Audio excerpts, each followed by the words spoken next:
I'm Julie Barkey with this Senate update.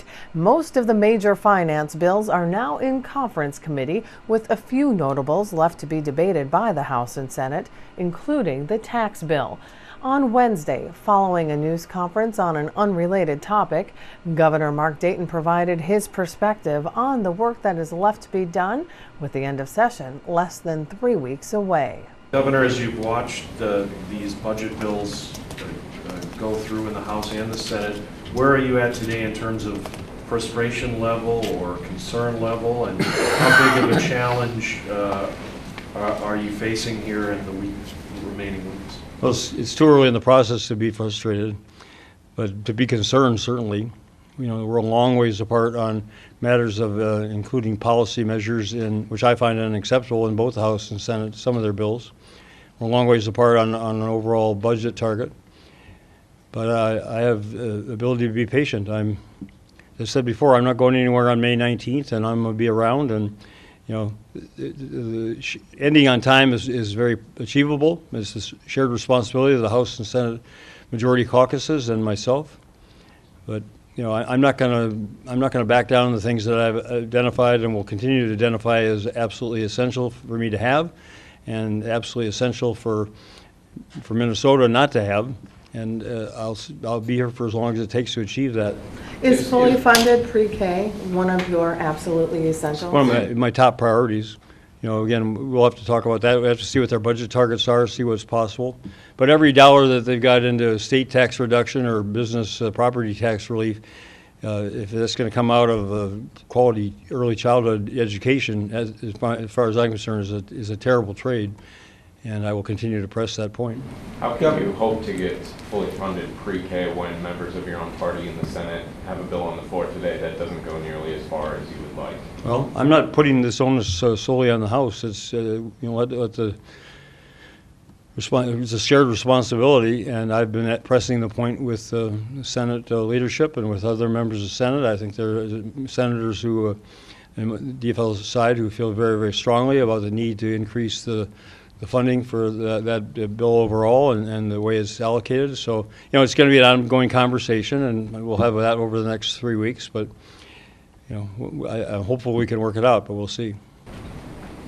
Governor, the House will be taking up their tax bill today. Thoughts on their proposal? Well, you know, we're a long ways apart.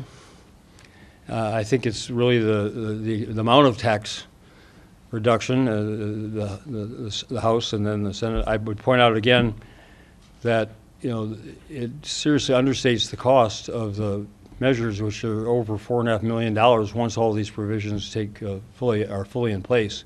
So the price claimed cost of about $2 billion is really less than half of what it will be in a few years. And you know, we've been through this before. Those who don't learn the lessons of history are destined and doomed to repeat their mistakes. And we would go back to 1999, 2000, when there were tax reductions in both of those years that were permanent. And we go back to that same 2000 when there was money taken in the general fund and put into bonding just because they had so much money they literally didn't know what to do with.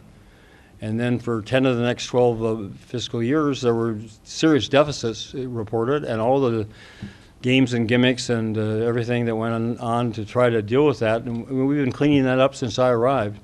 So to put ourselves in that position again, to me, is just unthinkable and absolutely unacceptable.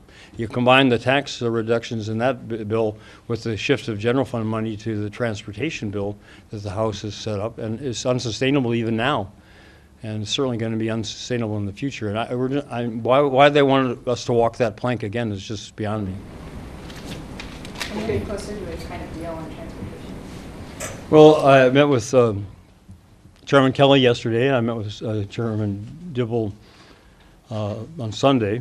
You know, I think that there are a couple of bills where I don't think we're on the same planet, and there are a couple where I don't think we've got in the same ballpark. And on transportation, I think we're a long ways apart, but at least we're, you know, at a starting point there where there's a recognition of the need for long-term consistent funding.